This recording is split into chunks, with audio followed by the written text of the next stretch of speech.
Elhamdülillah, innel hamdalillah, nahmaduhu ve nesta'inuhu ve nestağfiruh ve na'udhu billahi min şururi enfusina ve min seyyiati a'malina. Men yehdihillahu fela mudille leh ve men yudlil fela hadiye leh. Neşhedü en la ilahe illallah vahdehu la şerike leh ve neşhedü enne Muhammeden abduhu ve rasuluhu erseleh. Ya eyyühellezine amenu ittaqullaha hakka tukatih ve la temutunne illa ve entum muslimun.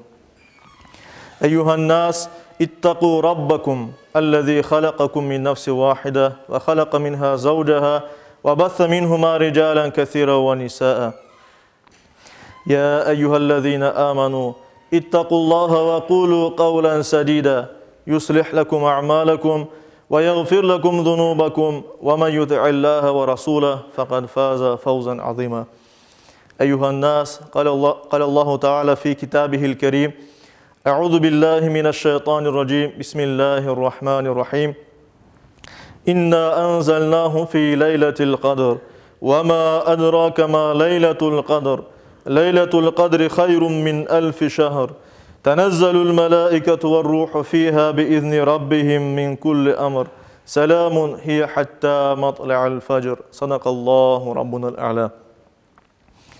Saygılı Müslümanlar, artık vakıtların en değerlisi olgan ve onun hürmetine Ramazan ayı da bereketlengen bir gecege yakınlaştık. Bir gecenin olgan Ramazan'ın kısmındamız. Bu da Kadir gecesidir. Kudretli, takdir etilgen ve pek değerli bir gece. Yüce Rabbimiz Kur'an-ı Kerim'de o sözünün Kadir suresinde onun hakkında böyle buyuruyor. Biz onu, Kur'an'ı Kadir gecesinde indirdik. Kadir gecesinin ne olganını sen bilesin mi? Kadir gecesi 1000 aydan hayırlıdır. O gecede Rablerinin izniyle melekler ve ruh Cebrail aleyhisselam iş için ene turalar. O gece selametlik doludur. Ta tan doğumuna kadardır. Dey Yüce Rabbimiz Kur'an-ı Kerim'de Kadir suresinde. Peygamberimiz sallallahu aleyhi ve sellem ise Bukhari'de geçen bir hadis-i şerifte böyle buyurdu. Kim işanıp ve sahabını Allah'tan umut etip Kadir gecesini ibadetle geçirse, geçmiş günahları bağışlanır. Tahmin etkenimizge göre, olgan tahminlerge göre Kadir gecesi Ramazan ayının 27. gecesi dep tahmin etili, düşünülü. Bu da bu yıl, bu sene Mayıs'ın 8'ini 9'una bağlanan bir gece içindedir. Cuma ertesi gününü Bazar gününe bağlanan bir gecededir. Ama biz bilemiz ki hadislerge esasen Kadir gecesi farklı günlerde, gecelerde olması mümkündür. Bazı hadislerde son 10 gününde kıdırınız, son 10 gecesinde kıdırınız buyurula. Bazı hadislerde son 7 gecesinde Ayşe anamız buyurganı gibi tek gecelerde kıdırınız deyip buyurula. Bazı hadislerde 27'si deyip buyurula. Ama tam olarak ne vakit olganı belli değil. Bunun bir hikmeti vardır elbet. Müslümanların Ramazan ayını ibadetle geçirmeleri ve hususan Ramazan ayının son 10 gününü, son kısmını ibadetle geçirsinlerdi. Peygamberimiz Muhammed Mustafa sallallahu aleyhi ve sellem ozu Ramazan ayının son 10 gününü itikafla geçireydi. Yani camide kalaydı ve camide ancak ibadetle uğraşaydı. Camiden ancak ihtiyaçlarını yerine getirmek ve kapınmak için ayrılaydı. Başka işten ayrılmaydı. Ve bunun için biz hepimiz için, Müslümanlar için bu sünnet müekkeddir. Yani Peygamberimizin her vakit yapkan sünnetidir. Bu Ramazan ayının son kısmını camilerge gelip camide ibadetle geçirmektir. Hususan gecelerinde, çünkü Kadir gecesi bu gecelerde olması mümkündür. Kadir gecesi öyle bir gecedir ki Yüce Rabbimiz Allahu Teala öz kullarına, her bir Müslümanğa, her birimizge afu ve mağfiretini yağdıra ve amanlık ve merhametini tecelli ete. İlahi lütuf ve ihsanlarla dolu bir gecedir Kadir gecesi. Ne için? Çünkü her bir insan için, Müslümanlar için hidayet olgan, doğru yolunu göstergen Kur'an-ı Kerim Allah'ın sözü bu gecede enip başladı, indirildi. Böylece Kur'an inmesinin peygamberimizge bu vahiy kelimesinin yanı devir başladı. İslam devri başladı.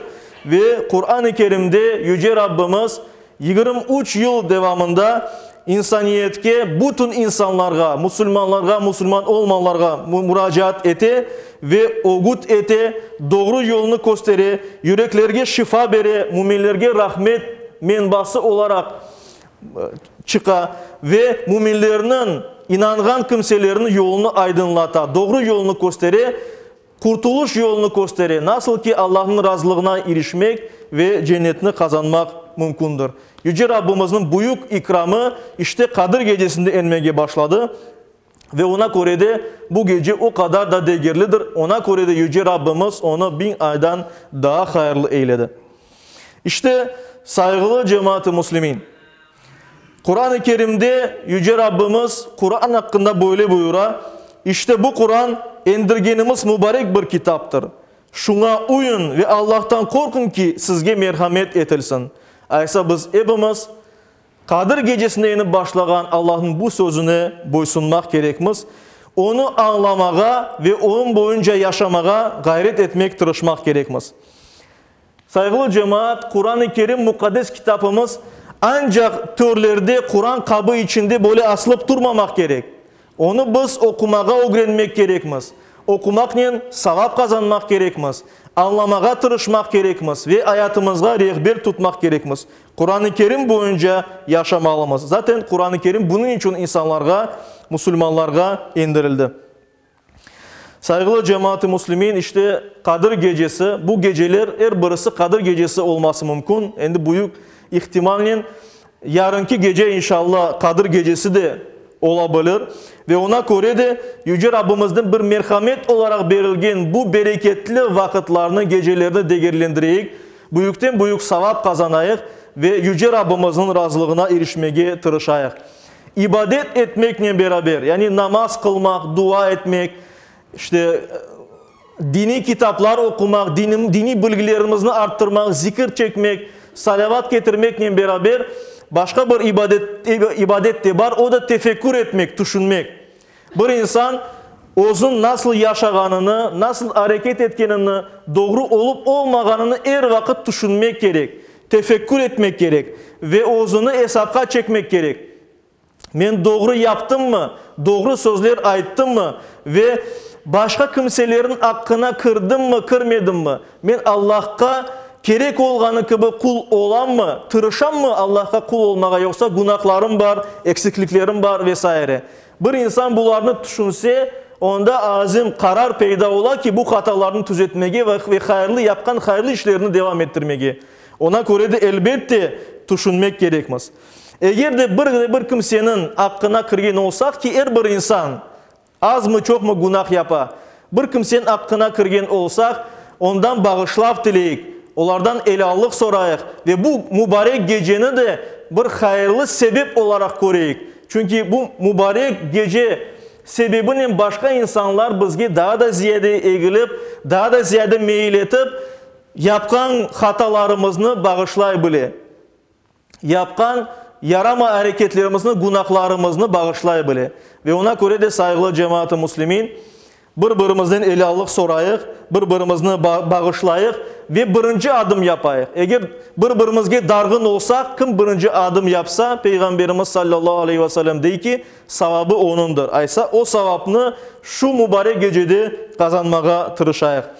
Ve gelecek hayatımızda da bütün bunlarını düşünüp, yapkanlarını düşünüp, gelecek hayatımızda bütün günahlardan, haramlardan, yasaklardan, yarama hareketlerden, o şekillerden uzak durmağa tırışayık saygılı cemaat-i Müslümin.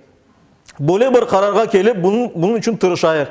Ve bu gecenin, Kadir gecesinin ne kadar değerli, ne kadar kıymetli olganını başka insanlara da anlatayık. En evvela birinci olarak mesuliyetli olganımız Kur'an'ta azalarımızga bunu anlatayık. Ballarımızga, torunlarımızga, apaylarımızga, soy sopka, yakın bilişlerge Kadir gecesinin ne kadar değerli bir gece olganını anlatayık ki onlar aytkan sözümüzle hayırlı işler becerseler, çoktan çok bir ömürlük savap kazansalar bir gecede o savaptan bizge de gelir. Onlardan eksilmedin. Ne için? Çünkü biz onlarını yönelttik. Biz onlara bu hayırlı yolunu gösterdik. Ve şu bayramlarımızda olğanı gibi Kadir gecesini ballarımızga sevdirmek için onlarga onun nasıl bir gece olğanını anlatayıq ve ufak da olsa hediyeler, bahşişler vereyik. Sevindireyik ki onlar sevinip gelecekte Kadir gecesini karşılasınlar. Ve onların şuur altında olsa bile onlar sonra yaxşı münasebet beslesinler. Böyle mübarek vakitlarga.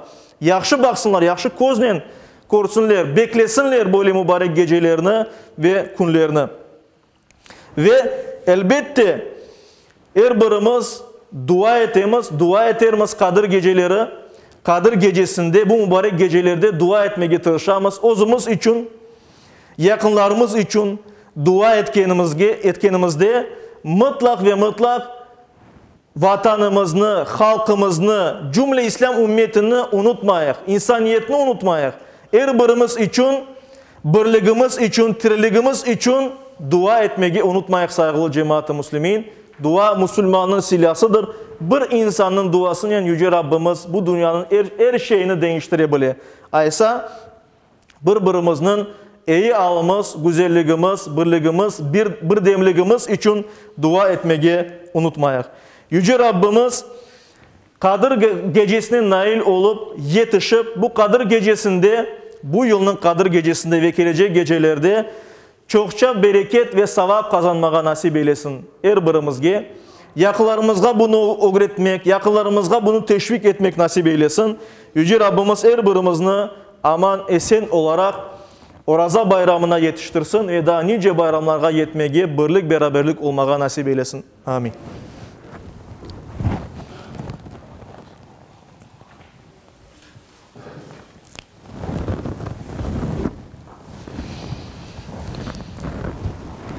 Elhamdülillah ve salatu ve selamu ala Resulillah ve usikum ve nefsel asayete bi takvallah.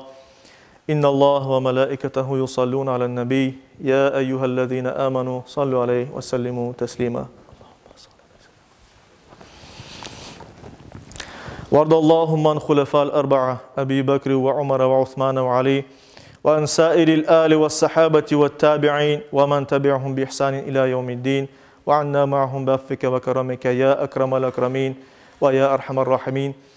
اللهم أعز الإسلام والمسلمين. اللهم أعز الإسلام والمسلمين. اللهم أعز الإسلام والمسلمين واحمي حوزة الدين ودمر أعداء الدين وألف بين قلوب المسلمين ووحد صفوفهم واجمع كلمتهم على الحق يا رب العالمين وانصر دينك وكتابك وسنة نبيك محمد صلى الله عليه وسلم وآله أجمعين. عباد الله إن الله يأمر بالعدل والإحسان وإيتاء ذي القربى وينهى عن الفحشاء والمنكر والبغي يعظكم لعلكم تذكرون. صدق الله العظيم.